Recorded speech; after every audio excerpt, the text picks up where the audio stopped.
Chapter 6. Harith and zombies begin their journey, continuing in the opposite direction of the mountain.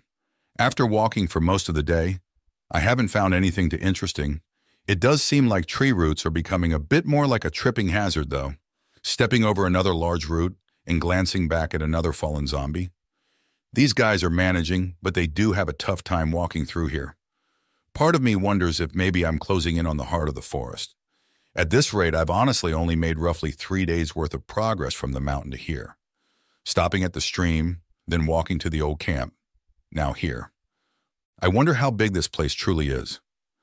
I honestly don't like the idea of being lost inside a forest for the next month or two. Taking a seat along another large root sticking out of the ground. Glancing up through the treetops, it's starting to get dark. I guess this will do for tonight.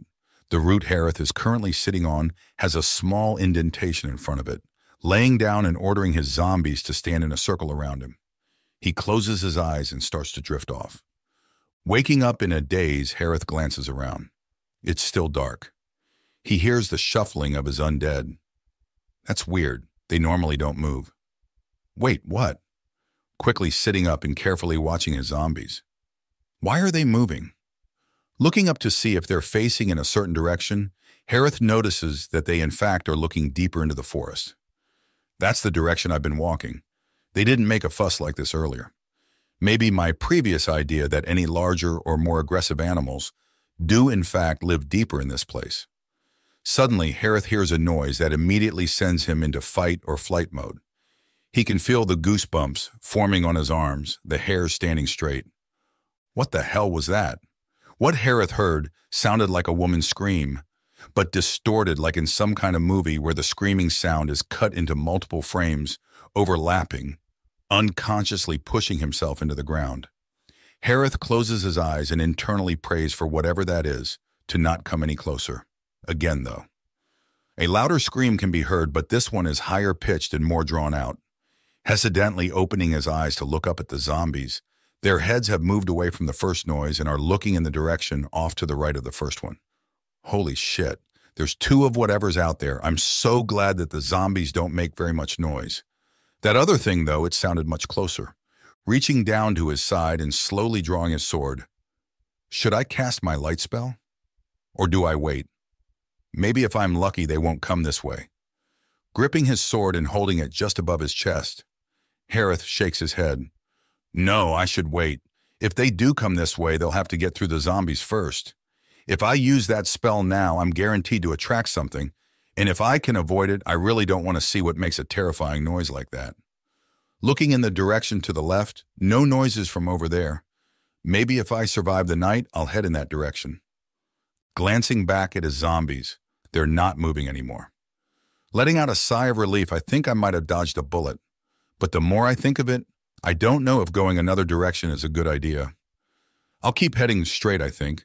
I'm likely to leave the territory of whatever those things were by tomorrow night. Resting his sword on his chest, Harith closes his eyes again.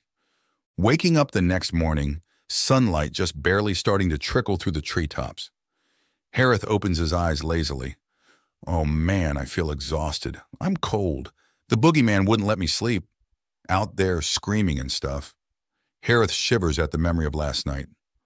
I wish I had a watch or something. Sitting up and looking over his zombies, seems like everything is fine at least. Finally standing up and taking a glance around, Harith steps out of the dip in the ground and stretches. Well guys, let's get moving. The faster we leave this place, the better. Walking for what maybe feels like an hour, Harith notices a small spot of color a short distance away from himself. That looks off, looking at a zombie. He commands it to walk over there and grab whatever that is. Waiting, as the zombie carelessly approaches the object of Harith's attention, he notices as the zombie bends down and clumsily grabs the thing, and standing back up, that some small bits fall from whatever's in its hand. Starting to walk towards the zombie, he starts to make out what's in its hands. Meat. Is that meat? Harith says aloud. Getting closer to the zombie, what it's holding is truly disturbing. It looks like something pulled a rabbit inside out. I can see its little rib bones, and is that the heart? Harith mentally yells at the zombie to drop it. Looking towards where the zombie picked up the rabbit corpse, I found the rest of its guts. putting a hand over his mouth to mask the smell and hold in some vomit. That's disgusting. But wait a minute. All this carnage but no blood? This is disgusting and I'm scared shitless. Where's the blood? Quickly scanning his surroundings, remembering the noises from last night. We've got to move. Now. Walking quickly, Harith rolls his eyes and turns to look at his zombies. They're falling behind, and I haven't even been walking for that long. Looking around his surroundings, I could just end the spell. That way I could run. I'd make way better time than what I'm currently doing. But then I'd be alone. Not to mention I don't know how large of a hunting area that thing has. Stop, calm down. It's safer to keep the zombies. It's also better to take things slow. There's no telling what I could run into out here. If I leave the zombies behind and run into something else and get hurt or worse killed, all because I heard some animal hunting last night, I'd be a fool. Taking a deep breath and continuing. The roots are so bad now that I need to walk in a zigzag. This is getting a little out of hand, glancing down to the ground, making sure not to trip. Harith sees a dead bird that looks to have had its head twisted 180 degrees in the wrong direction. Eyes going wide. That's scary, he says aloud, quickly looking back up and continuing forward. There's another one. Shit. Putting a hand on his chest, he tries to calm down. Glancing up, it's going to be dark in a couple hours. I seriously need to find some place to camp out tonight. I really don't want to sleep out in the open like that again. Stopping and looking ahead, Harith smiles. Look at that. In front of him, there's a small beam of light shining down onto a tree stump.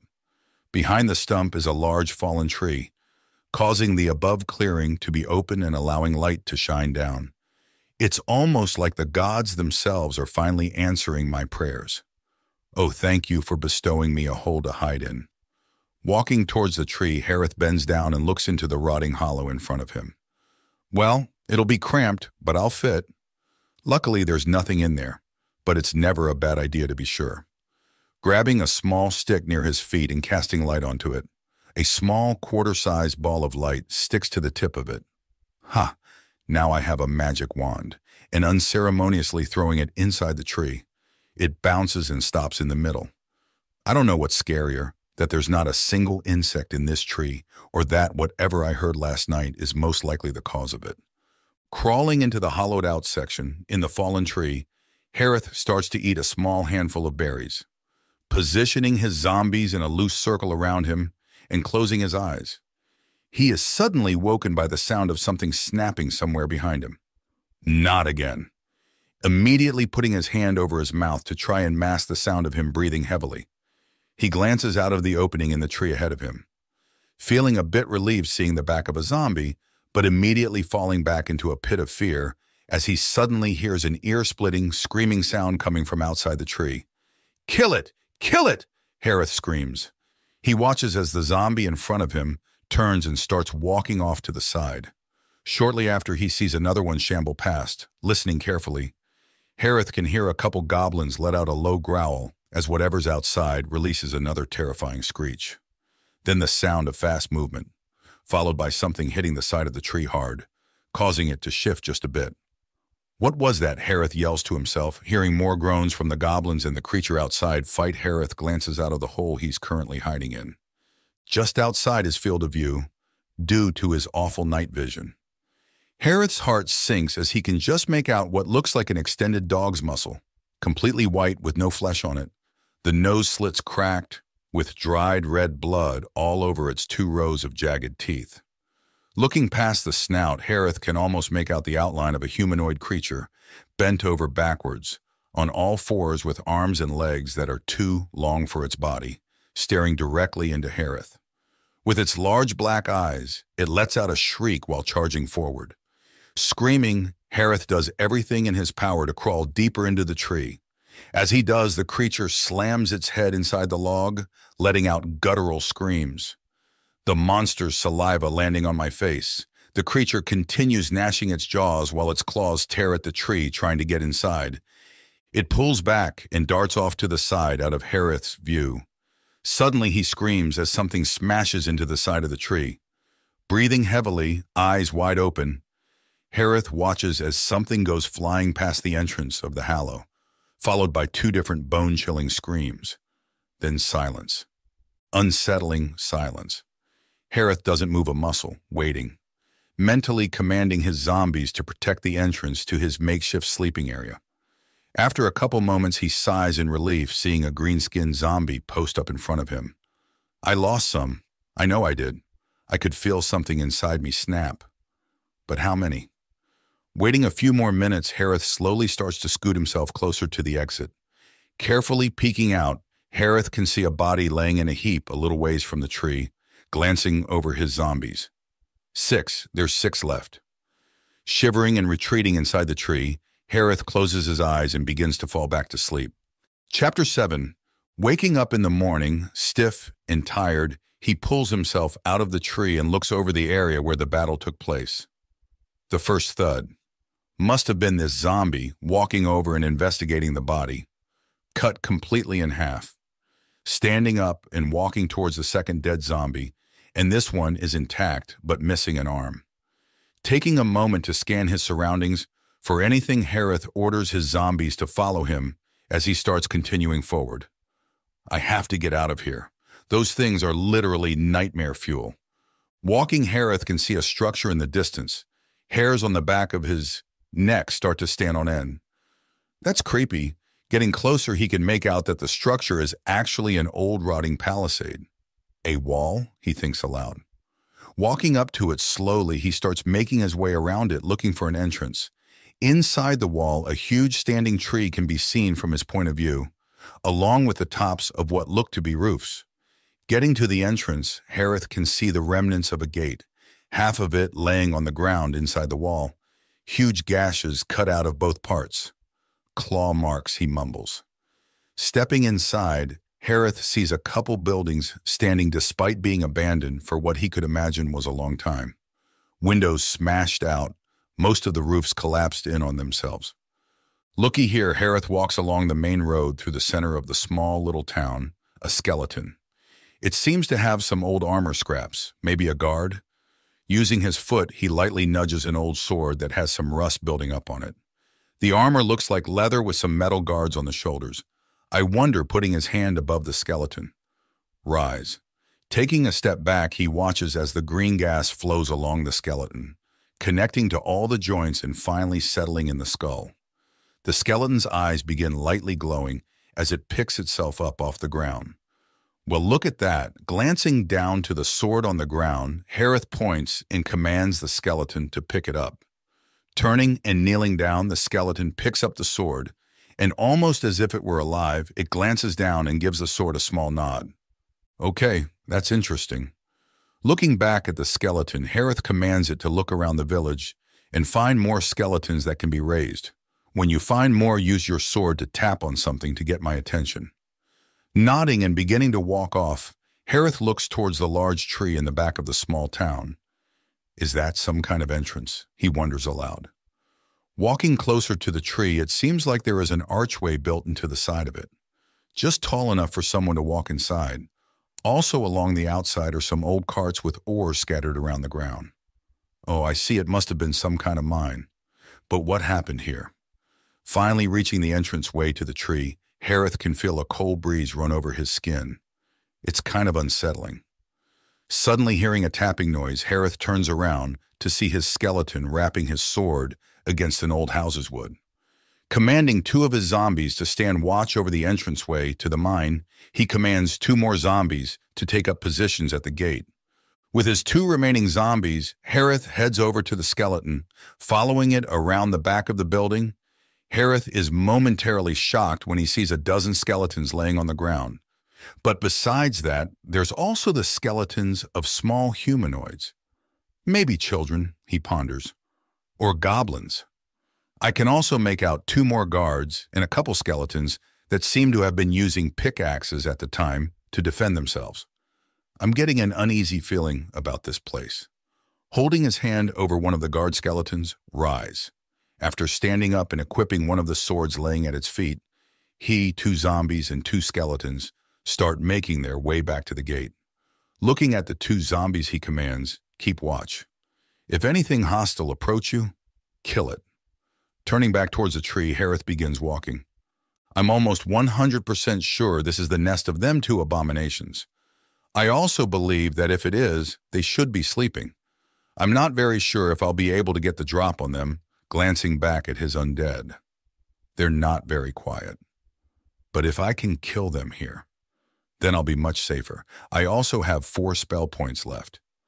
I just wish I had more powerful spells at my disposal. Despite being able to make my own spells, I wasn't able to make as many as I thought I'd be able to. My understanding of the spells from the games I played wasn't as deep as I believed they would be. I have Magic Missile, Magic Dart, Raise Dead, and a Shield spell. The Shield spell basically forms a yellow honeycomb barrier that appears an inch or something off of my body and covers the whole thing. It only lasts for a few moments before poofing out of existence.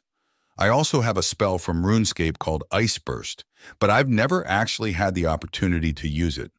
Basically, the spell pulls all the moisture from the air onto a single point or split between a few points, but no more than 3. Then it super freezes into ice around the enemy before imploding on itself, with hopefully the same effect as the game causing a slowness effect. It was great for grinding XP. Standing in front of the entrance to the old mine, Harith can feel an ominous chill spread across his feet. It's like an undercurrent or something, drawing his sword and placing a finger on the hilt. Harith chants, "Light," taking a deep breath and looking at the undead around him. "Okay, guys, it's party time.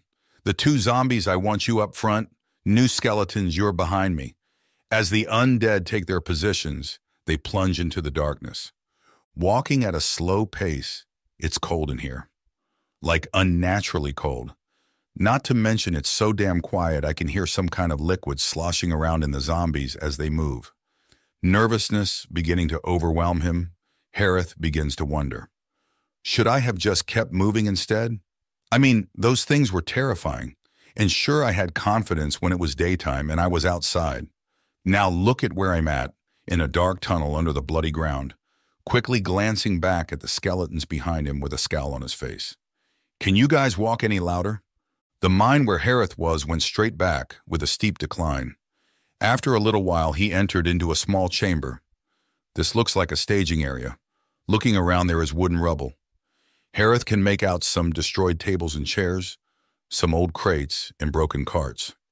Standing very still for just a moment to take in his surroundings, the only thing he can feel is the faint feeling of the colder air running along his feet and up to his knees.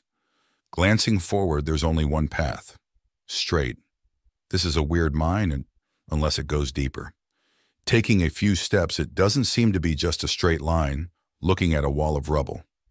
I wonder why they collapsed this place. Looking forward once again, Harith hesitantly holds up his sword to see as far as possible. When he does, all he can see is darkness. I can only see roughly 60 feet, nervously continuing forward. Harith stops. Something moved. I swear I just seen those shadows move. An ear-piercing, screeching sound can be heard, followed by the sound of a distorted women's scream.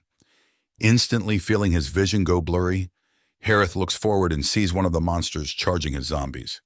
Mentally screaming, he tells the zombies to pin down the creature while ordering the skeletons to flank it. Quickly bringing up a finger and pointing to the monster charging towards him, he chants, "Magic Dart," as an ethereal bluish dart forms. In front of his finger and launches itself forward, he sees movement just out of the corner of his eye. Just barely moving his head to see, as the second one lunges from the corner of the ceiling, aiming to land right on top of Harith. Shield, the monster then slamming into him, as his yellow barrier blocks the creature from slicing his chest and stomach open. It does not stop the momentum. Sending Harith flying through the air, his shield then breaks apart, slamming into the wall behind him. All the air in his lungs being forced out, vision blurry Harith looks up and sees the creature preparing to pounce on him again. He turns and begins running along the edge of the wall. Feeling his heart in his chest and sprinting forward, Harith can see the zombies and skeletons ganging up on the second monster. Looking at its head, he notices a large hole in it where he launched the magic dart, the creature's blood flowing down its maw. Jumping forward and landing hard on the ground, the monster chasing Harith was running at an angle, jumped at him and crashing into the wall. Harith jumps back up, spinning around as the monster steps back and begins shaking its head as if to rebalance. Magic missile. 3 pink orbs go flying at the creature, one slamming into its face, another the side of its head, and the last one hitting it in the front left leg, causing the creature to recoil, then almost fall over. While in the downward motion, Harith begins running towards the monster screaming, both hands holding his sword above his head. As he starts to swing down, the monster regains its balance, and using its right arm, it swings at Harith. Shield! The arm making contact with him sends Harith flying through the air again. As the shield pops, he and his sword point first go slamming into the body of the second monster, taking it off its feet. Writhing on the floor with Harith attached, his skeletons quickly come over and stab their swords down into the monster, until mid-swing, one of the skeletons are latched onto by the second monster as it swings its claws into a zombie. Wobbling to his feet, Harith takes the sword out of the now still creature that broke his fall. He looks at his feet to see one of his zombies that were just ripped in half. That hurt, Harith mumbles to himself, his vision starting to go blurry. The creature stops a short distance away, with the skeleton swinging its sword while being stuck in between its teeth. The monster bites down hard, breaking the skeleton to pieces while staring directly at Harith. Letting out a spine-tingling screech, the monster turns and starts lunging forward. Harith quickly orders his last remaining zombie to tackle the monster.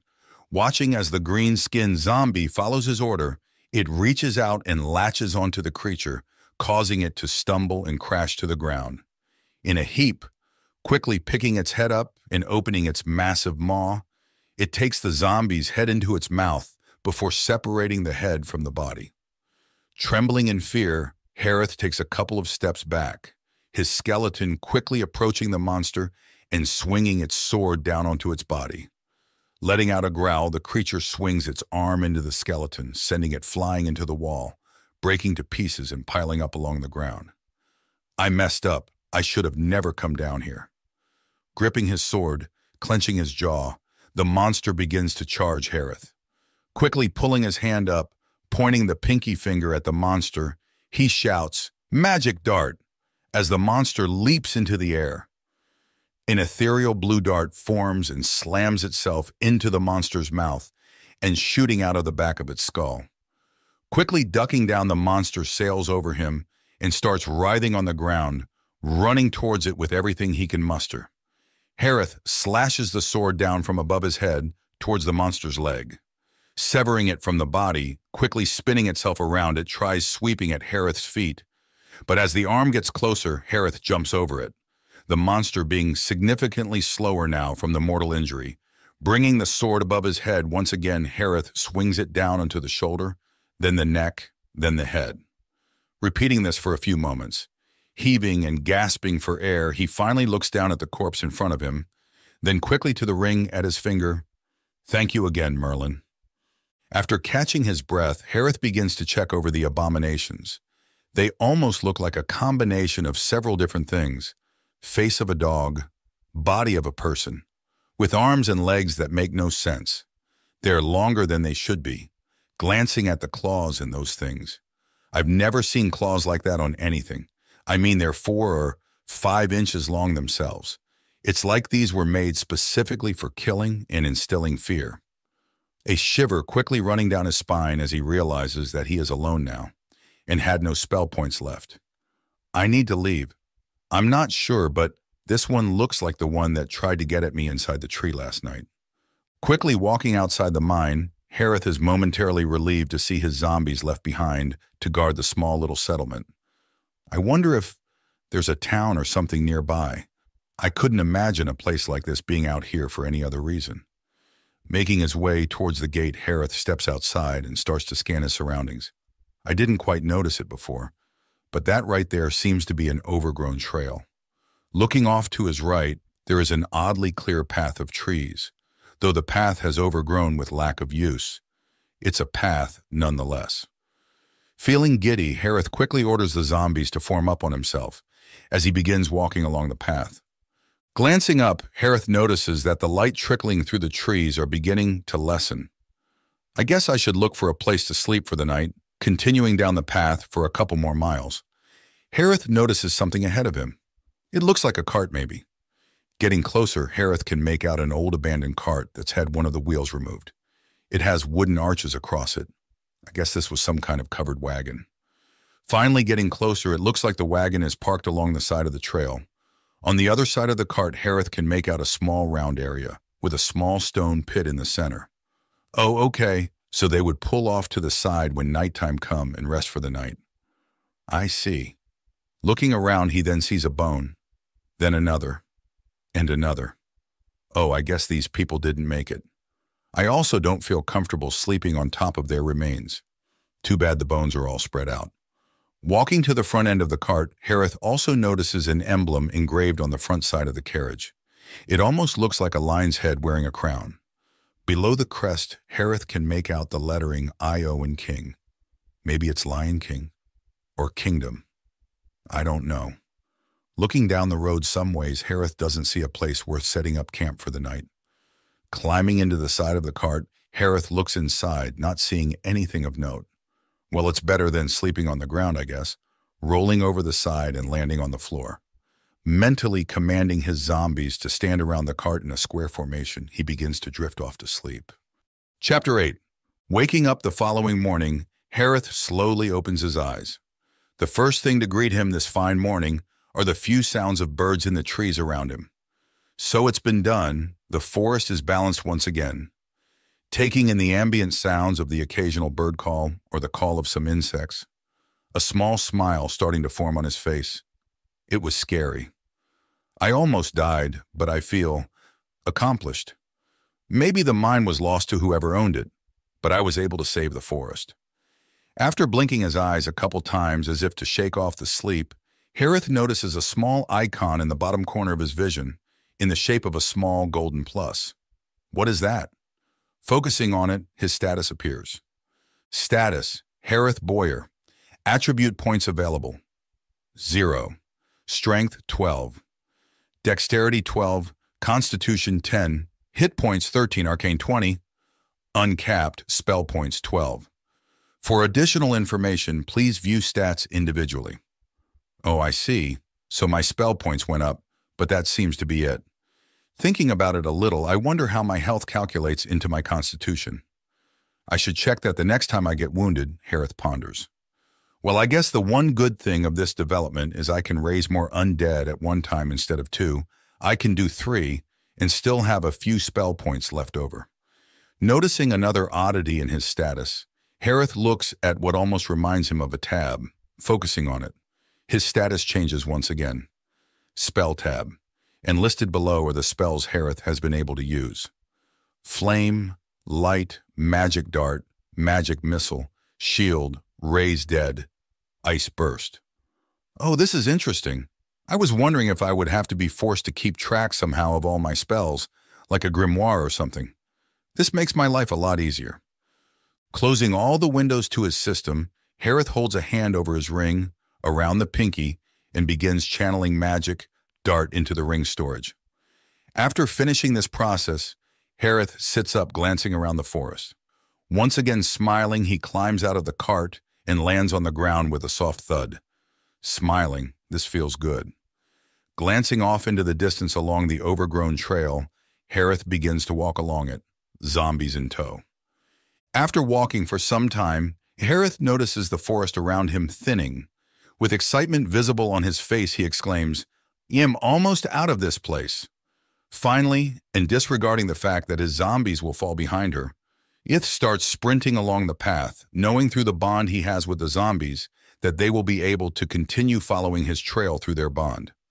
However, after a while, Harith runs out of energy, placing his hand onto his stomach and grimacing. "I'm almost out of food. Maybe a handful of berries left. I'm sad that I can't finally leave this place and see what's beyond this forest, but I guess I should continue to pace myself. Not to mention it'll take the zombies an hour or so to catch up." Glancing up into the breaks through the trees, it's a little early still, but I guess I can set up a proper camp here and go do some hunting. I crave meat. With that, Harith takes note of his surroundings one more time and takes off into the woods. In his excitement, he spots a deer, lazily grazing on the plants nearby. After taking a moment to take in its beauty, the deer standing twice the size of what he can remember from Earth, with a rack of antlers easily over a dozen. The deer picks its head up and looks into Harith's eyes, before straightening up and hopping away through the underbrush. Wow, that deer was so beautiful. It also looked really good. It's been a long time since the last time I could remember having venison. Hell, even from my world, I can't remember the last time I had venison. Making up his mind, Harith begins running towards the direction the deer took off. After a few minutes, he finds the deer resting in a small grass patch along the ground. Stopping once more to take in the majestic animal, Harith raises a finger. Magic dart. An ethereal blue energy forms around his finger. With wisps of blue light occasionally trailing off from the dart, Harith takes aim and releases the spell. Sailing through the air, Harith can see the deer once again raise its head and glance at Harith, before its eyes go wide and its head rests back to the ground. Cautiously approaching the animal, Harith looks around his surroundings once more. Kneeling down, Harith runs his hand along the animal's fur.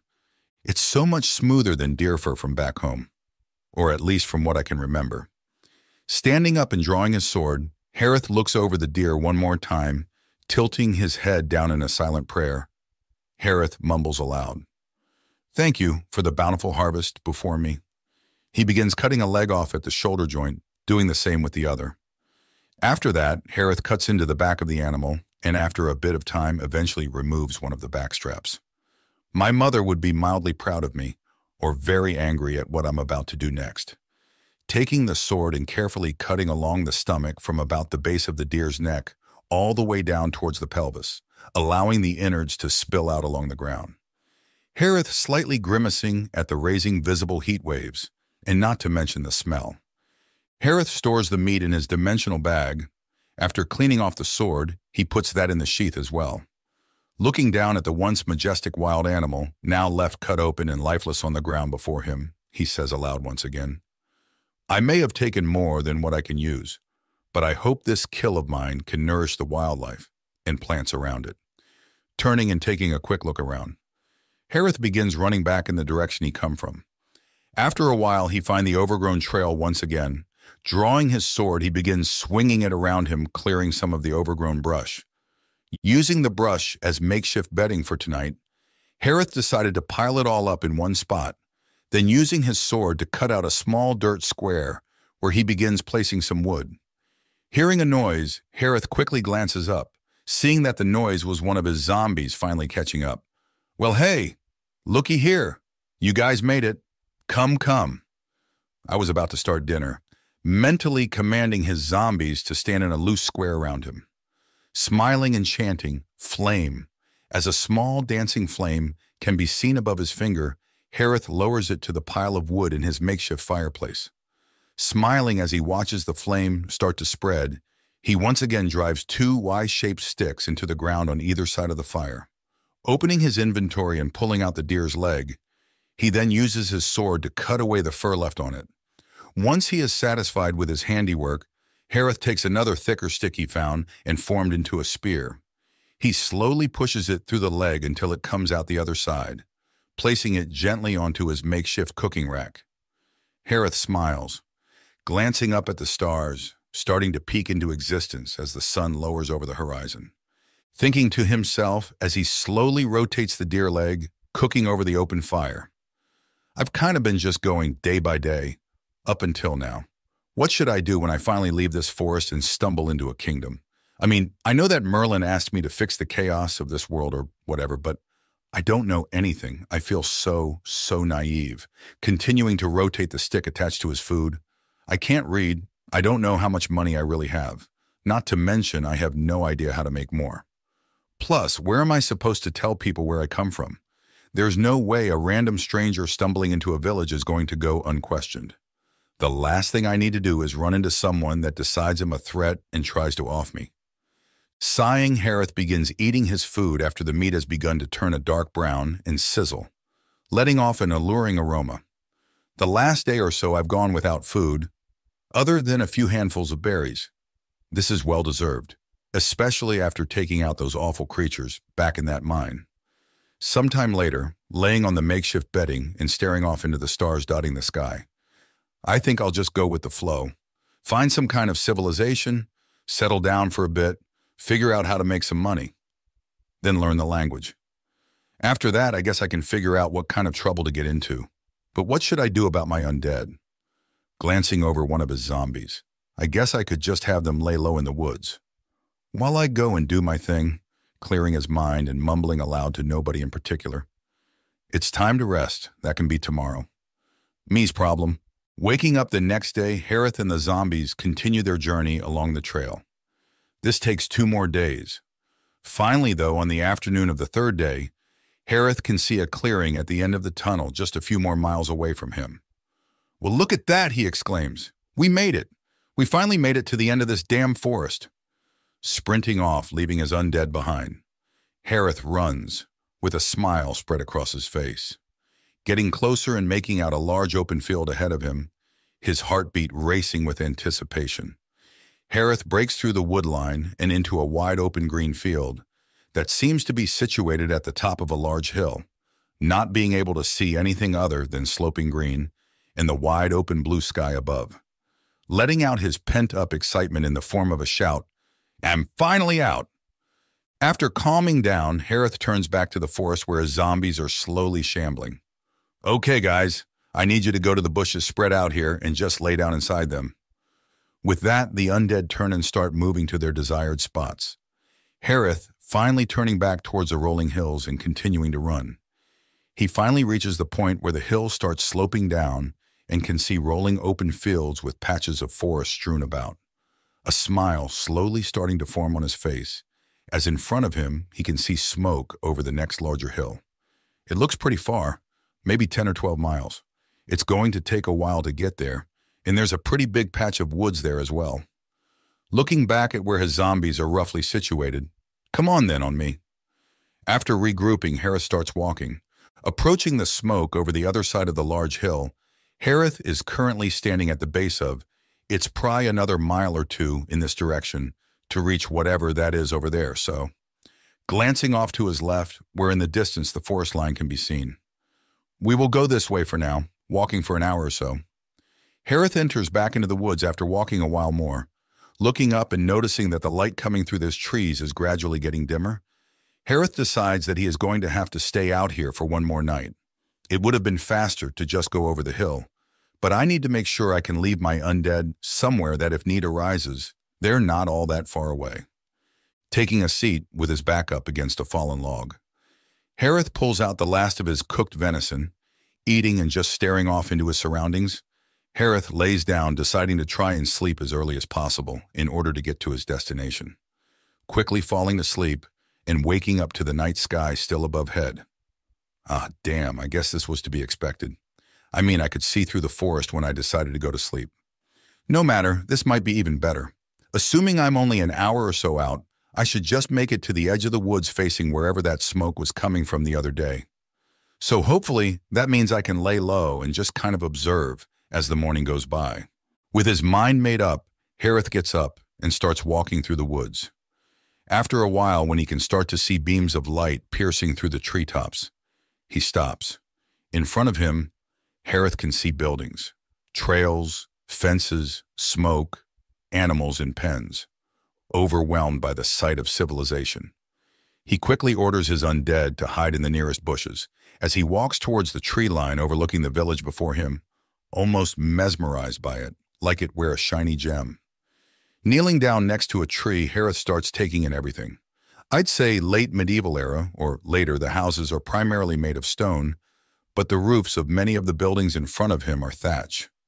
Despite that, though, he can clearly make out quite a few houses deeper into the village. Or is it a town? Harith wonders aloud. There doesn't seem to be a real defendable wall around the place, apart from a waist-high stone wall throughout the village, Harith decided to call it. Chapter 9. After some time of waiting, body pressed up against the tree, Harith watches as the first glimpses of movement can be seen. Watching intently, he sees mostly men coming out of buildings closest to him. He watches as one man leaves his home and wanders into a small building. After a bit, the man comes out with a bucket in hand. Using his free hand, he reaches into the bucket and grabs a handful of some kind of grain before widely tossing it through a small fence towards some chickens, the rooster loudly declaring it officially morning. Watching longer, Harith can see smoke start to come out of several stone chimneys throughout the town, his eye landing on a significantly thicker chimney. That might be the town hall or something. Eventually, Harith is pleasantly surprised to see children come out of their homes, some running up to their fathers, others meeting up with friends. This is so relaxing to watch, Harith thinks to himself. The sun slowly rising high above his head, glancing up towards it with a hand shielding his eyes. Well, it should be close to noon. I guess if I'm going to enter, this is the time. Taking one more look into the village ahead of him. It's fairly large. There seems to be a group of 12 or so houses towards the center of this place that have wooden roofs and look more sturdy. All around that are groups of stone houses with thatch roofs. Large village, just shy of becoming a town, I'd say. Standing up, brushing himself off, and taking his first nerve-wracking steps forward, Harith begins walking towards the village. Walking across the field from the wood line, Harith can make out a few people within their pens of animals or crops stop what they're doing and look in my direction. A feeling of nervousness starts to wash over Harith as he gets closer. Upon doing so, the three men that have been watching the stranger approach start to converge on themselves. Harith can see them standing in a triangle formation, talking. As he gets closer, one of the three men, an older gentleman with a straw hat, glances up at Harith. Turning his head and saying something to the other two, they all look at Harith again, then stepping forward, headed by the older man. Harith, stopping roughly 15 feet away, glancing over the other two men, Harith makes out that the guy to the left is a younger man, maybe in his mid-20s. The other man, however, might be in his 40s, his faded brown hair showing the signs of graying. The older man calls out to Harith. I don't think I've ever seen you around here before. Harith replies, yeah, that's true. I'll be honest, this is my first time here. I was lost in the massive forest back that way. Harith points back in the direction of the old mine, the two men behind the older gentleman looking at each other with a bit of fear on their faces. So you're telling me that you've come from the Yurd Forest? Harith starts nodding to himself. Okay, Yurd Forest, huh? Replying, yes, I come from what I think was an old mine. I found a trail leading into the woods from there and followed it to the big hill behind me. I noticed smoke on the other side of the hill in front of me and headed in this direction. But I will be honest, I come from the mountains a few days beyond that. The two men standing behind the older man stare at Harith with mock disbelief. One of them speaking up. So you're telling us that you walked from the spine to that mine, then just walked here? Like it was nothing? The older man glancing back towards the guy that finished his question. A look of contentment on his face. Harith, unsure of how to take their glances at each other, speaks. Well, I was attacked by some goblins and two horrifying monsters closer to that mine. But after that, it was more or less peaceful getting here. All three men going wide-eyed, the older man looks back at the two saying, Go get the headmaster now, you fools. This is huge news. Glancing back at Harith. You killed the abominations that stalked them woods? Visibly shaking, the old man looks at Harith hopefully. If you mean two humanoid monsters with dog-like faces and limbs longer than should be possible. Then yes, I found the mine a few days ago after being tormented by the monsters a couple days prior. Entering, I took the mindset that this would be a good lair for something that hunted at night while killing off all the local wildlife. But yes, indeed, when I went inside, I was ambushed by them. Thankfully for my magic and sword here, I was able to come out on top. The old man's eyes suddenly going red in color as if he were crying, wiping a single tear away that was forming along the wrinkles of his face. The old man holds out a hand, open towards Harith as if to shake it. Harith looking at his hand, then the old man's face. That was starting to clear up. Thank you. Those abominations come into existence almost 2 years ago. They killed almost everyone there in one night. Nobody knew where they come from or what they were. Once they killed everyone they could, they started killing all the wildlife in the forest. Many of us lost loved ones, and for the last couple years we all lived in a bit of a state of fear, wondering if the monsters would ever leave the forest to come and slaughter the village. They would just sit at the edge of the woods, letting out horrifying screeching sounds, and even over the vast distance we could hear them. Again, thank you so much. I lost my son to them monsters. After listening to the man's story and watching as the man wiped his face once again, Harith noticed 4 men walking back towards them along the dirt trail leading throughout the village. The 2 men Harith had seen that the old man sent off to find the headmaster had brought 2 people back with them. The first man looked like some kind of mercenary, or maybe a guard. He wore chainmail over his chest with leather greaves. He also had a large 2-handed sword strapped over his back. Harith could see the handle easily visible over the back of the man's head, thinking to himself how heavy that would be. Next to the armored man, Harith made out what had to be the headmaster. He was a bit of a pudgy man, almost as tall as Harith himself, 5'6". The man wore well-made clothes almost similar to Harith's disguise clothing, resembling Merlin's, but a bit nicer and more formal. His clothes were also a mix of white with black pants. This man had short, balding hair with a long mustache pulled into a point on either side. Taking a couple quick deep breaths, the man stands up straight and begins to speak as the guard stands next to him, his arms crossed. Well, hello there.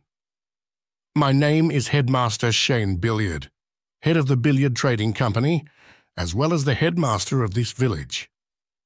I was informed that a wanderer has made his way to us through the Yurt Forest, and that you single-handedly slew the 2 abominations that called that place home.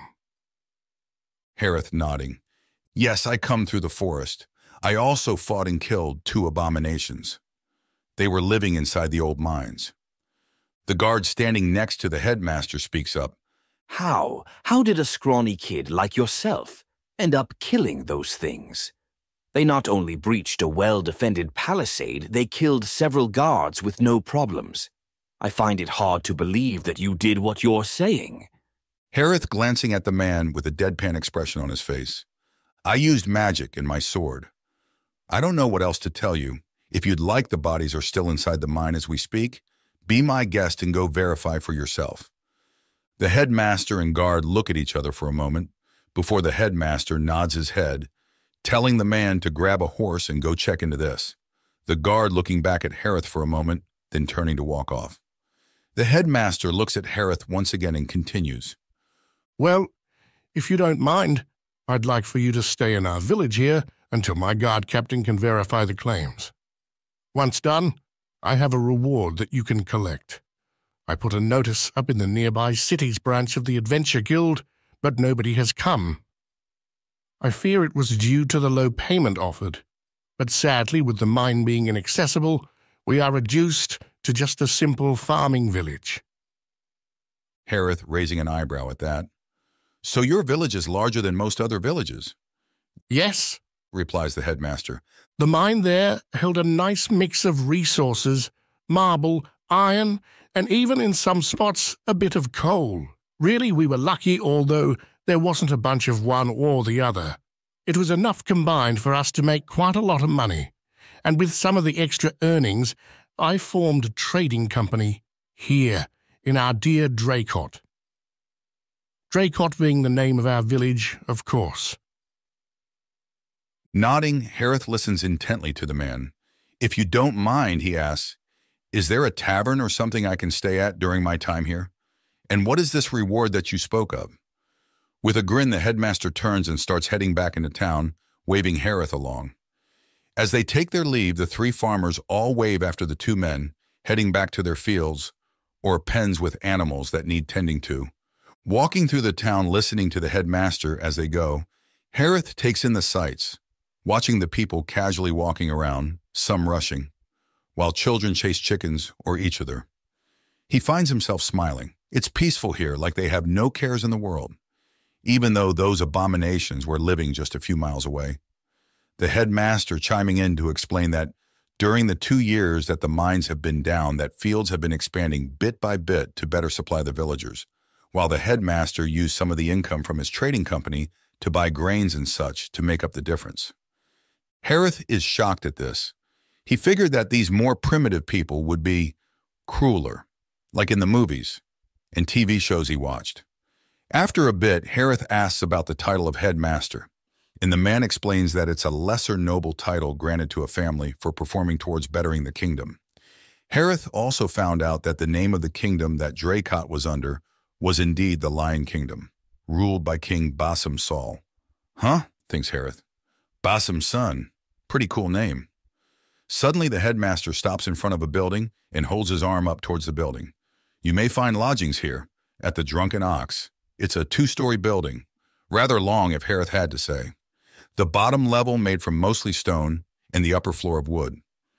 This is a cozy little tavern. The owner Rex will take care of you. Enjoy your stay at the Drunken Ox. Holding his hand out to Harith, the headmaster continues. If what you say is true, and you indeed did kill the threat in the forest, I owe you a great thanks. If we are able to take control of the mine again and start moving materials, this will help our village prosper once more.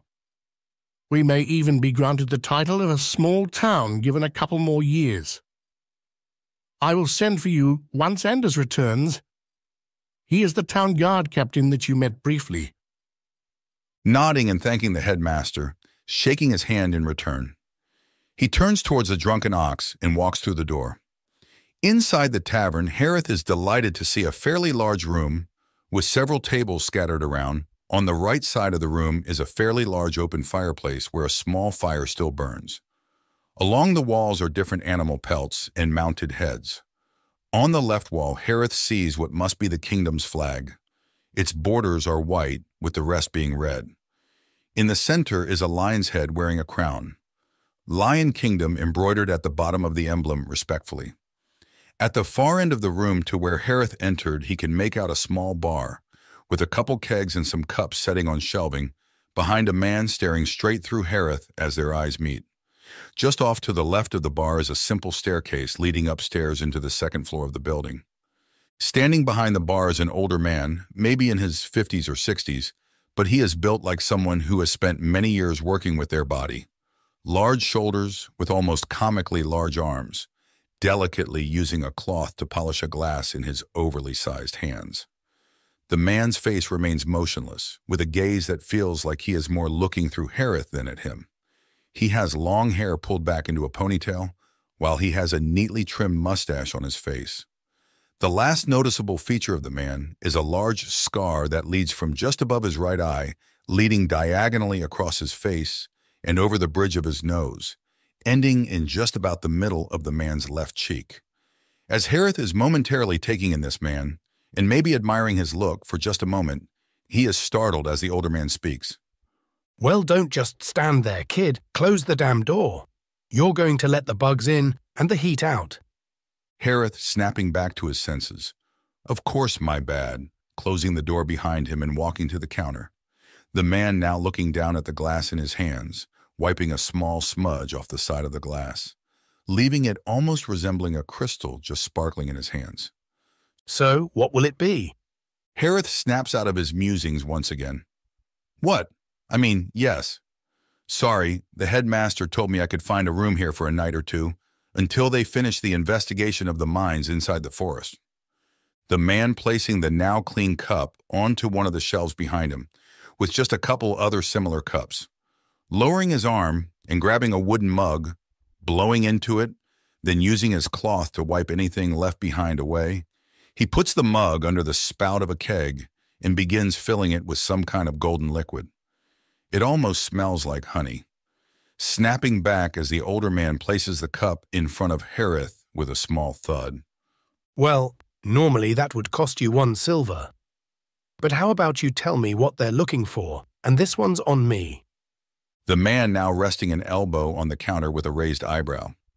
Harith glancing at the cup, remembering how thirsty he was, and quickly taking it by the handle and bringing it to his lips, drinking quickly. The alcohol is bitter, but it has a pleasant hint of honey.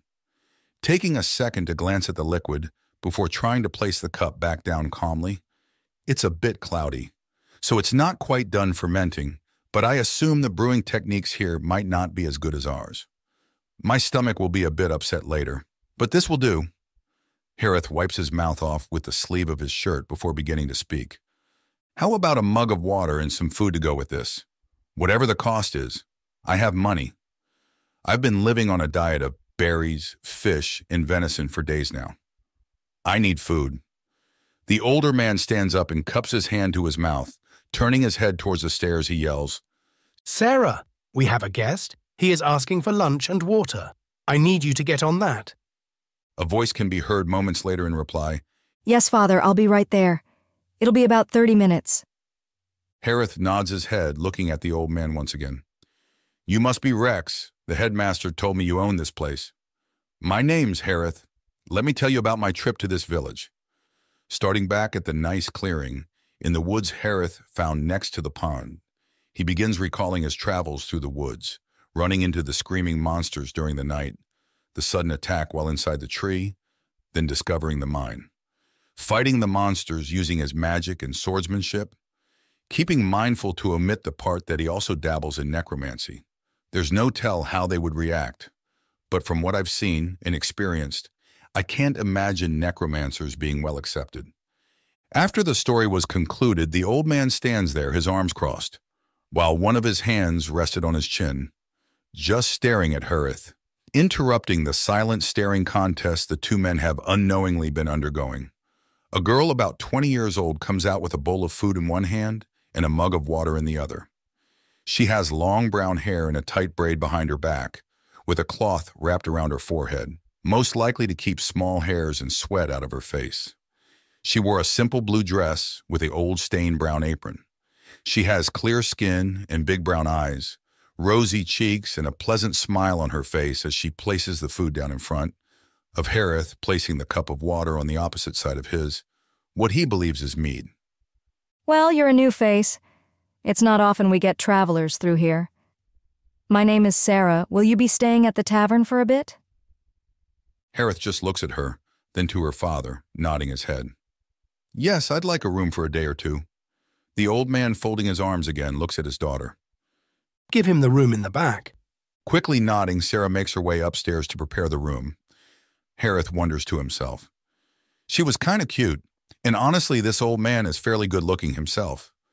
The headmaster was a bit on the larger side, but he seemed to have nice skin. And even those farmers, despite being farmers, they didn't look anything like I expected. Honestly, I think I'm the most basic-looking person here. Internally shaking his head at his stupid thoughts for a moment, the old man taking Harith out of his musings. The room's free. You'll have to still pay for any food. Or drink that you want, of course. But if what you say is indeed true, then a free room for a couple nights is the least I can do in thanks. The tavern is open from sun up till the moon reaches the apex. After that, it's lights out and I lock up. If you're out for whatever reason and miss the time, don't bother coming back until morning. Drinks are 1 silver, meals are served 3 times a day, and they're 2 silver each. But for now, enjoy your food before it gets cold. Harith just nods, absently, then looks down at the food Sarah had prepared for him. In his bowl he had some soup, with a thickly cut piece of bread sitting on a small napkin. Harith looks at his bowl and sort of chuckles to himself. It's made from wood, and so is the... Wait, is that a damn spork? Looking at the wooden utensil in his hand, it's in a thick, square shape for the handle, while at the end it's in the shape of a thin spoon shape with what can only be described as small wooden spikes coming from the tip. Yep, it's official. I'm using a wooden spork to eat my lunch.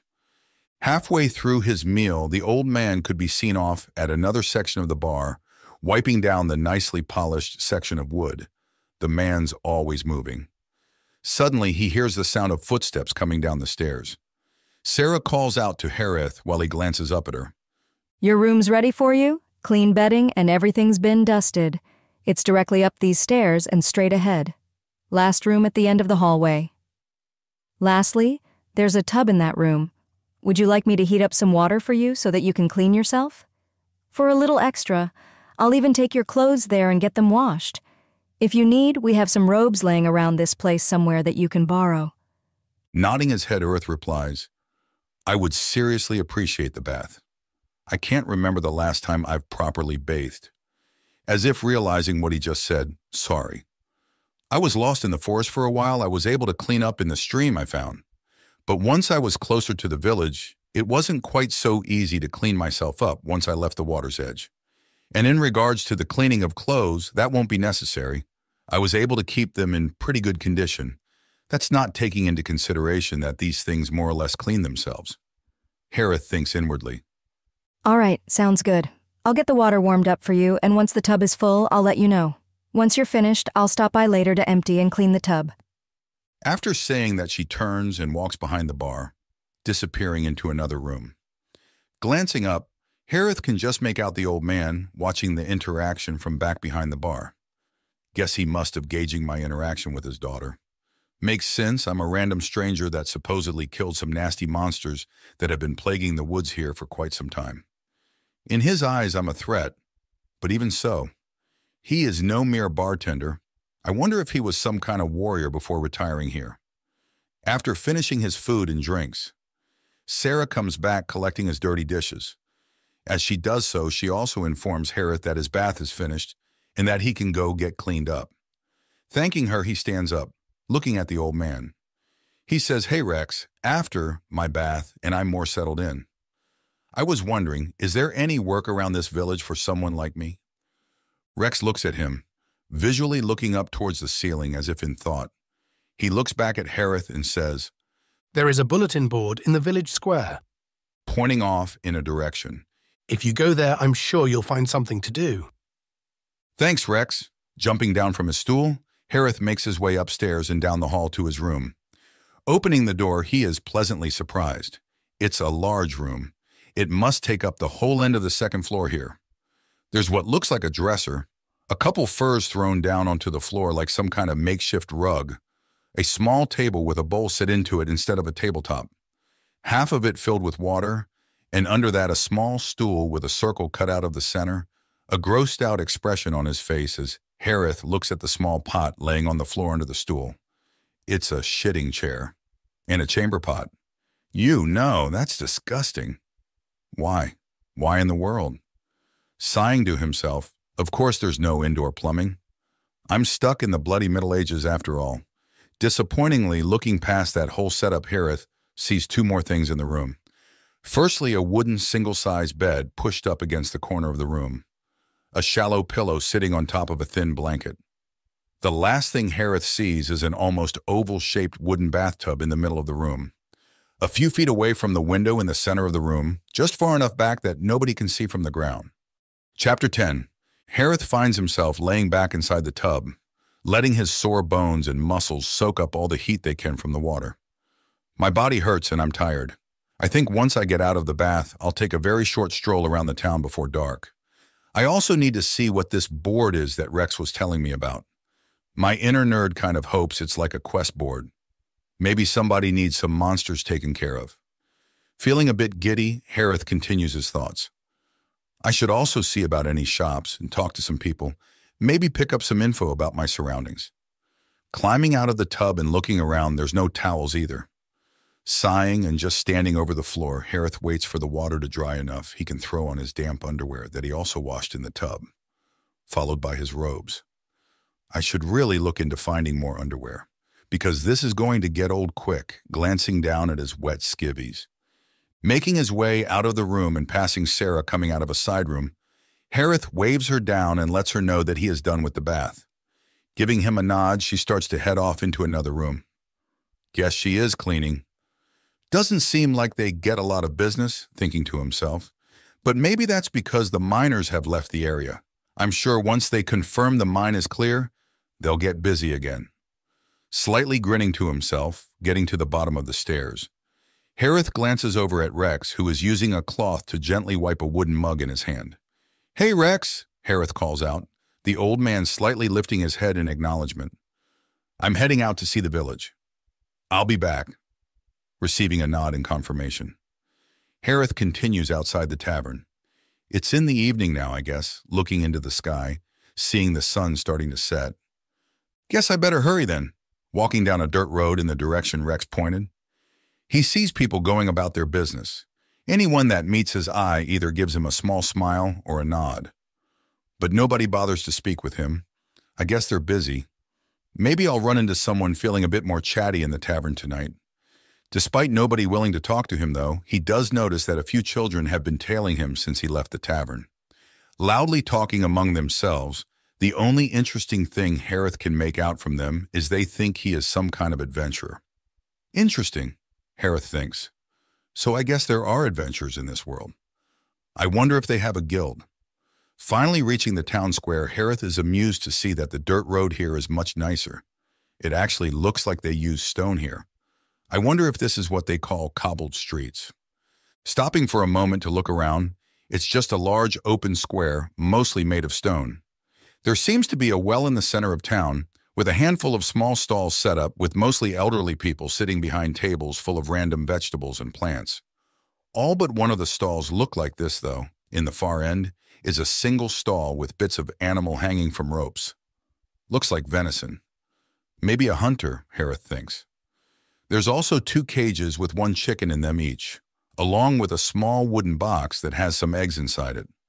Standing behind the stall is a strong-looking middle-aged man. He has very short black hair with brown eyes and no facial hair.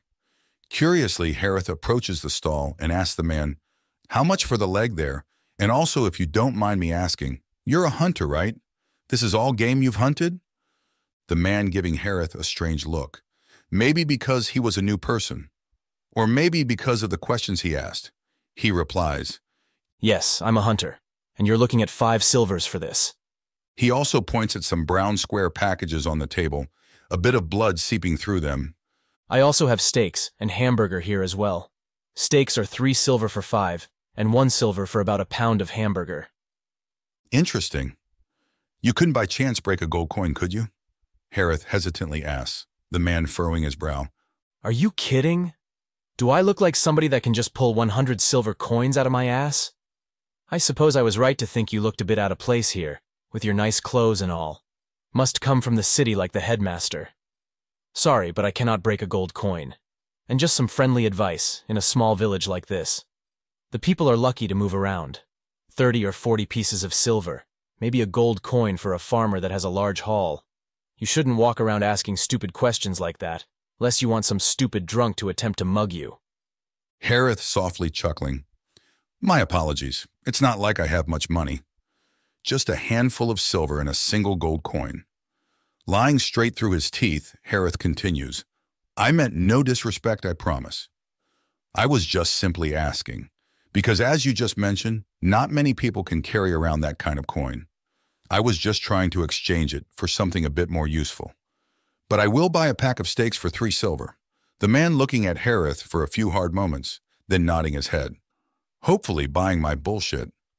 Looking down and grabbing a brown package of steaks, placing it in front of Harith, reaching into his dimensional bag and removing 3 coins, he hands it to the hunter, who he catches staring directly at his bag.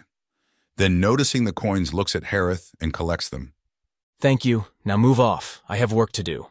The hunter sitting back down in a chair behind the table, using a small knife to clean his fingernails. Harith looking at the small brown package in his hand, getting a bit of the liquids on his fingers, quickly shoving it into his dimensional bag. That's gross. I wonder how long this stuff sits out before getting sold, or prepared, internally gagging. Man, I just hope I don't get food poisoning from this stuff. And what was that guy's problem? I mean, sure, maybe my questions were a bit stupid, but the way he was looking at my bag even. I wonder if he is considering mugging me. A shiver running up his spine. I couldn't imagine that. I've killed some goblins and even a monster, but I don't know how I would handle a person. Shaking his head and continuing on his little journey. Harith finally approaches a wooden bulletin board. I mean, it's not quite what I expected. It's more like a sign with some paper stuck to it.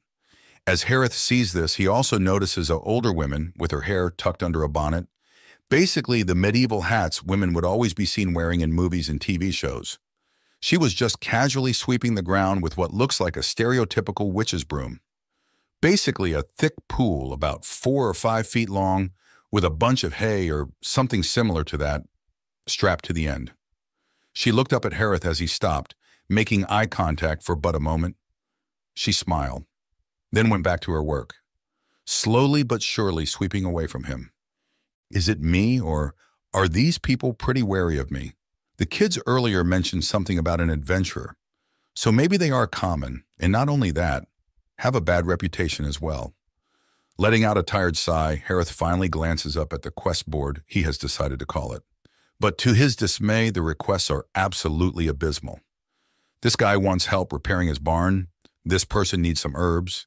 This one wants someone to help them rebuild their fence.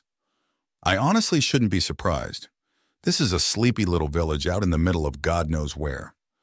Drooping his head in defeat, Harith makes his way back to the tavern. Once arriving and entering into the building, it's starting to get late, the last rays of the sun peeking over the hills in the distance. Upon entering the tavern, there can be a few people sitting around, scattered among the chairs, chattering to themselves. Some are eating, while others are drinking. This is the most surreal experience I've ever had. Blinking his eyes a couple times to get the look of shock off his face, he quickly closes the door behind him before Rex calls him out in front of this crowd, and heads to an open seat along the bar. After taking a seat and holding up his hand to catch Rex's attention, he lightly mutters to himself, "You find yourselves inside a tavern," letting out a soft chuckle. Every dungeon master has described this scene at least once, if not a dozen times. Rex finally coming over, his voice as deep and uncaring as the first time I met him. "What will ye be having?" "A drink and something to eat? Is it possible to have it delivered to my room?" The man looks at Harith, no expression showing on his face. He replies, "Yeah, but make sure to leave the plate and utensils outside your door when you're done. I'll have Sarah knock when it's ready." "Thanks, Rex," Harith lets out as he gets up from the chair. Making his way upstairs to his room, Rex just watching him as he goes, then going back to filling cups with drink and dealing with drunken fools. After entering his room, Harith closes the door, kicking off his boots and laying down on the bed. It's no Tempur-Pedic mattress, but it has its charm. It feels like hay bales or something, and the pillow I think is filled with feathers. The only annoying part are the one or two popping through the material and jabbing into the back of my head. Other than that, I might need to get rid of this blanket. It's so scratchy feeling. Is this wool? After getting a bit more comfortable, Harith starts thinking, I should ask Rex or Headmaster Shane. What direction is the nearest city? There should be much more to do there. Interrupting his thoughts, he hears a quick knock at the door and Sarah calling out that his food is ready. Quickly getting up and making his way to the door and opening it, he is disappointed to see the plate, cup, and spork sitting on the floor. Glancing back up, he can just make out the back of Sarah's head disappearing back down the steps. She is probably really busy and doesn't have the time to wait for me to open the door. Or maybe she is just as wary as everybody else seems to be. Collecting his food and stepping back into his room, he closes the door and takes a seat on the floor, with his back up against the bed, placing the cup on the floor. Looks like mashed potatoes, some green vegetable that looks suspiciously like lettuce and shredded carrot with a steak. For dinner, huh? At least the meals are pretty hearty. For the price, plus a drink is also included in that. Releasing the tension that was unconsciously building up here, Ith begins eating, looking through the window in between bites. At least there are a few more benefits of moving into the city. Harith continues thinking, I shouldn't have to deal with this weird feeling of not being wanted around, or people just being overly wary of me. I mean, technically I'll probably feel the same way in the city, but at least there it's more about competition, so a tavern should hopefully be a bit more welcoming. Not to mention the work. I really hope there's the equivalent of a cool adventurers guild, where you go on missions to slay monsters or escort merchants, protecting them from bandits. Finishing his meal and getting up to put the dirty dishes outside the door, Harith sees Sarah opening a door to one of the rooms, quickly noticing him and continuing with her chores, as if he wasn't there. Harith calls out, Hey Sarah, if you have time, could I ask you a question? She freezes for a moment and slightly tilting her head to the side as if in thought. She starts to shake her head. I'm really busy. The rooms need cleaned, and I have. Cutting her off, Harith just asks his question, disregarding what she was saying. Am I really that scary to you people? Watching her freeze up for just a second, Harith starts to frown. I guess that's a yes, he thinks to himself. Sarah takes a step and just turns her head over her shoulder to reply to him. Yes. Yes, you are. And the faster you leave, the better. Have a good night. Harith just watches as she quickly walks down the stairs, his mouth partially open. What happened to make these people like this? Just shaking his head and going back inside his room, Harith lays down in bed for the night, closing his eyes and letting himself finally get a good night's rest.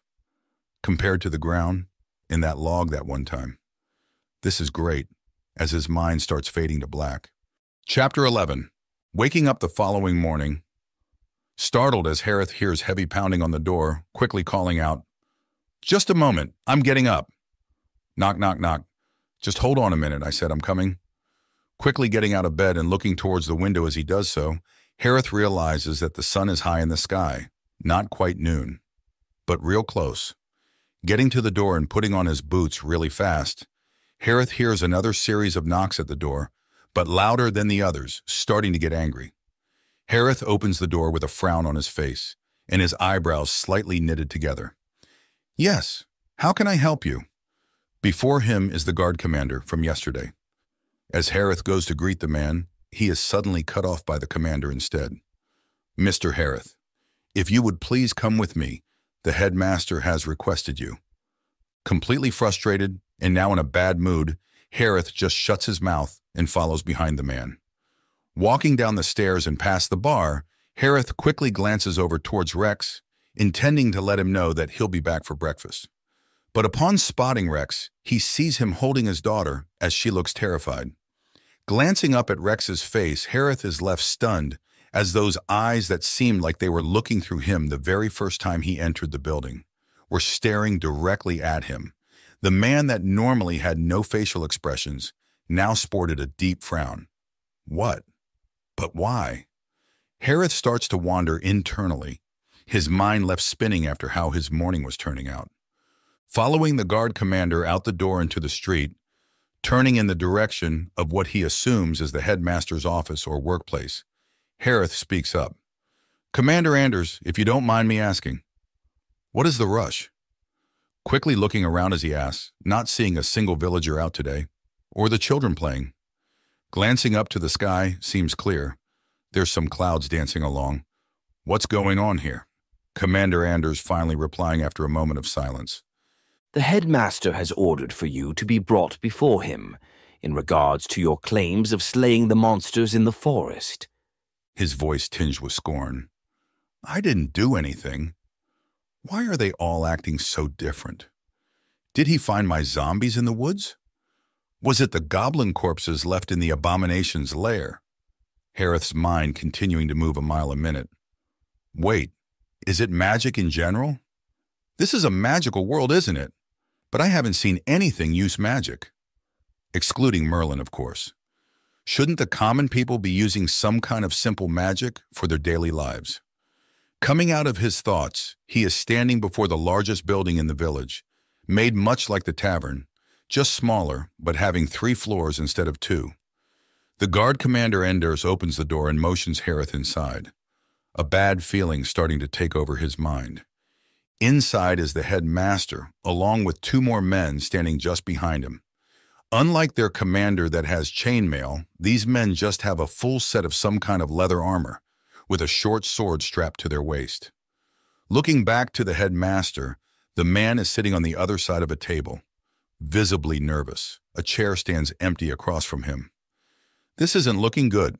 I think things are going to end up getting messy, mentally commanding his zombies to walk along the small forest that borders the village, getting as close to his location without revealing themselves. That should get them close enough that if need arises and I have to flee, all I need to do is get through that door, around to the back of this building, then run a 1/4 mile to the woodline. Taking a deep breath, Harith puts a smile on his face and greets the headmaster. "Hello again, Shane. It's a pleasure to meet you once again." Harith, standing behind the chair meant for him, with his hands placed on either end of the chair. "If you don't mind, would you please take a seat, Mr. Harith?" The headmaster says aloud this time. Nodding, Harith begins to take a seat, after noticing the subtle movements from the guards behind Shane and most likely Commander Anders behind him. After taking his seat, Harith brings both arms up casually and crosses his hands on the top of the table, trying to make himself appear as harmless as possible. Watching Shane's eyes glance to his hands, then back to meet Harith's gaze, he speaks again. It's been brought to my attention that you have indeed slain the abominations in the mine, confirming himself, as the man holds his arm pointing towards Commander Anders. Commander, if you wouldn't mind, could you please explain what else you found? Commander Anders steps up next to Harith, making him start to feel even more nervous. Yes, sir. As I was investigating the mine, I found several signs of the use of necromancy. There were 2 deceased goblin corpses that had rotting flesh as if they were there much longer than when this man claims to have slain the monsters.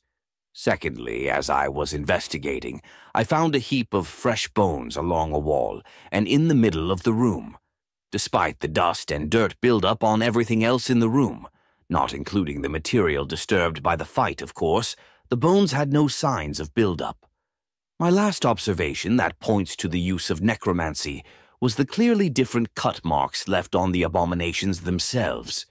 Where Harith here used his weapon, the cuts were clean, but the skeletons, they left shallow wounds that looked to tear and not cut. The evidence supporting this was the blood found on the swords around the heaps of skeletons. The zombies on the other. That's more than enough. I think it's clear that we have a necromancer here. The headmaster looks back towards Harith. Under the authority bestowed upon me, under the king, I hereby declare you under arrest. For the use of forbidden magic, Commander Anders, please place this man under arrest. Harith, immediately jumping to his feet upon seeing the movement beside him and in front of him, turns to the commander, raising a finger. "Magic missile!" Harith yells aloud, followed by 3 pink orbs forming and smashing into the commander at almost point-blank range. Kill him. Kill the necromancer before he turns us all into mindless undead. The other 2 guards starting to move forward, drawing their swords. Commander Anders, quickly recovering from the blast, also starts to draw his sword as Harith starts sprinting towards the door. Grabbing the handle and ripping the door open, he starts to run through it when he feels the back of his neck start to tingle. "Shield!" Harith yells, almost immediately feeling something impact with his shield. Glancing back, he sees the guard commander scowling at him while bringing his sword back from his attempted thrust. Feet hitting the ground and starting to sprint around the side of the building, Harith stops and spins around, raising his hand. "Ice burst!" As the final guard passes through the doorway following after his companions, he sees as the necromancer suddenly stops, turns around, and raises his hand. He then yells as he processes the words. His vision suddenly gets a little blurry, as if he had opened his eyes underwater. Then suddenly his vision goes dark. Harith watches as suddenly it looks like the guards are covered in condensation. The air almost seems to shimmer. Then suddenly their bodies are covered in ice. As Harith's eyes start to go wide, cracks then seem to form all over the frozen men. Then a shattering sound can be heard. As Harith takes in everything that just happened, he sees the 2 guards under the commander fall to the ground, large chunks of ice poking out of their bodies in various places. Blood quickly turning the ice red, and the ground right with it. Anders, seeing Harith's face, grimaces knowing he just lost his men, continues forward after Harith, hate in his eyes.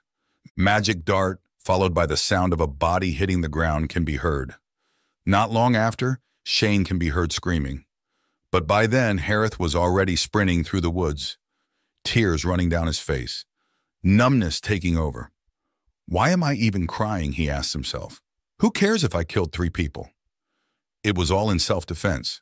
But Rex and even Sarah, the way they looked at me, the absolute terror in Sarah's eyes as her father held on to her, the look of disgust in Rex's eyes, the once bright blue sky and green leaves on the trees shone so vibrantly. But now everything seems to be losing their luster, turning gray. Why am I still crying? Oh yeah, that's right. Bringing up his sleeve to wipe his eyes, the tears starting to blur his vision too bad to see correctly.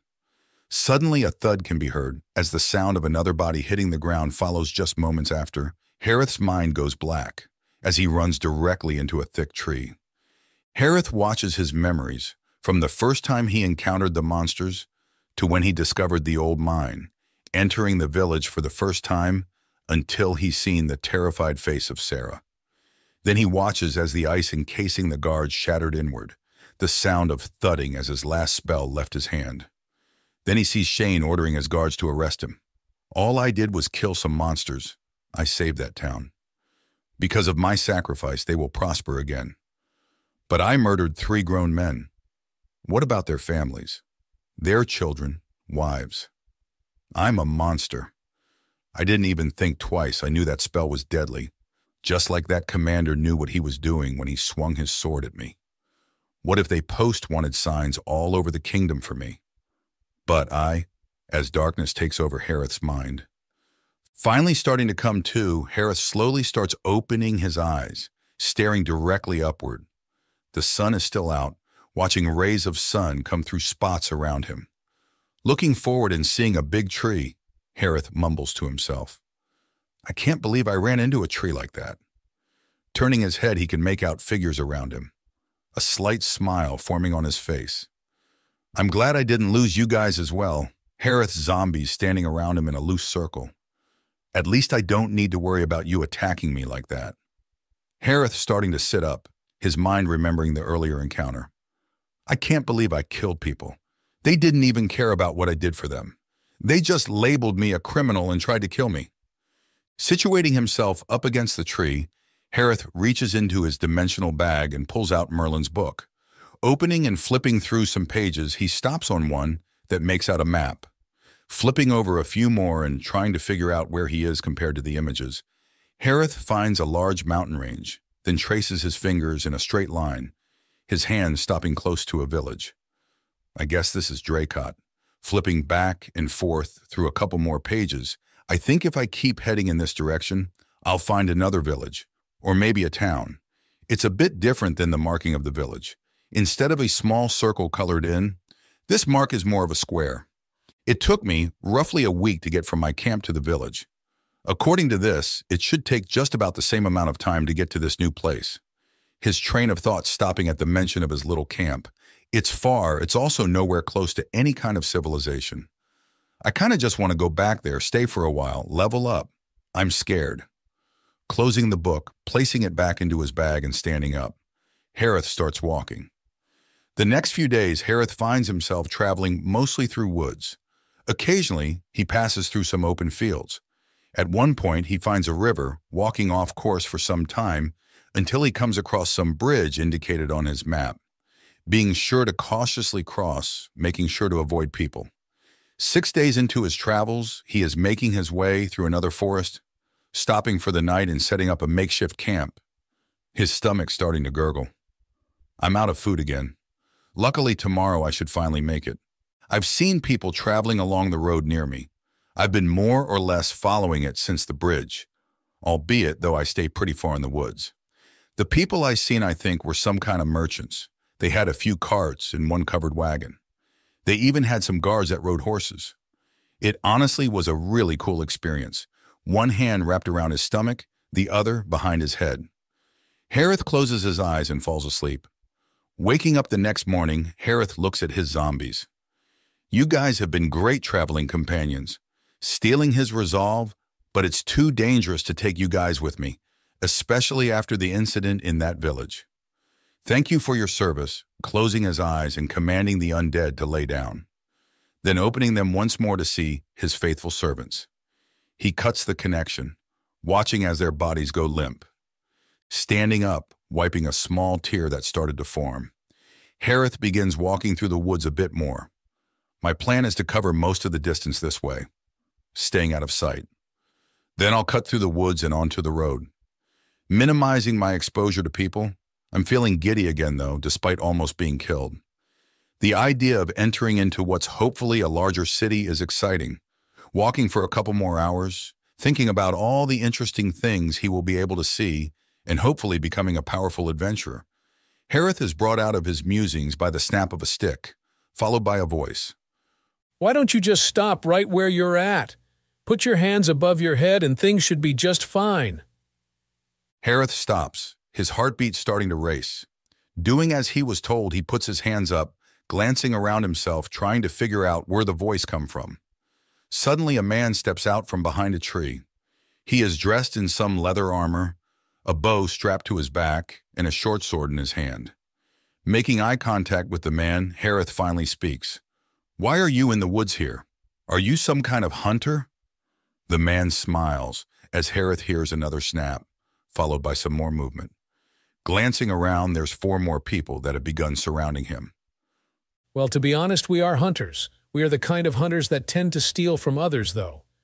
And as we were out looking for our next prey, well, we stumbled into you. So, this can go one of 2 ways. Either you drop everything you have, or we take it, along with your life for good measure. Can't have any loose ends.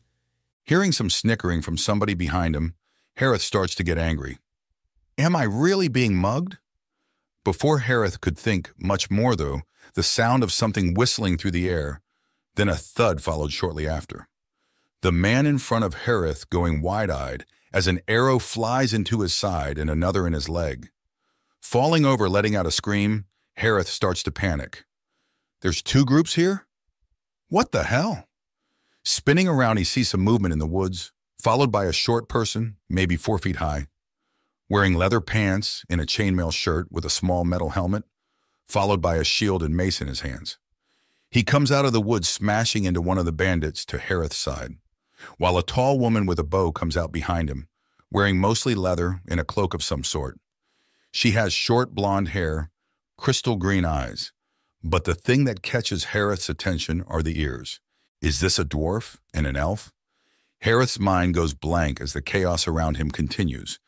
Almost catching a short sword from a panicking bandit, Harith quickly points a finger. Magic missile as 3 pink orbs form around him, sending themselves flying into the bandit. Harith looks down at him, then mumbles magic dart, as a magical dart forms and impales the man's forehead. Quickly drawing his sword and spinning around, he thrusts it forward into another man's chest behind him, his eyes empty. Snapping out of it, he turns to see the dwarf finish the last guy with a mace to the face as the bandit rests on the ground with an arrow sticking out of his knee. The dwarf quickly stops and turns towards Harith. Mace ready. Shield held high. Harith puts the sword slowly onto the ground, noticing the elf girl slowly stepping closer with an arrow nocked, pointing directly at Harith. Who are you? Secondly, was that magic you were using just now? A small hint of excitement and worry in her eyes.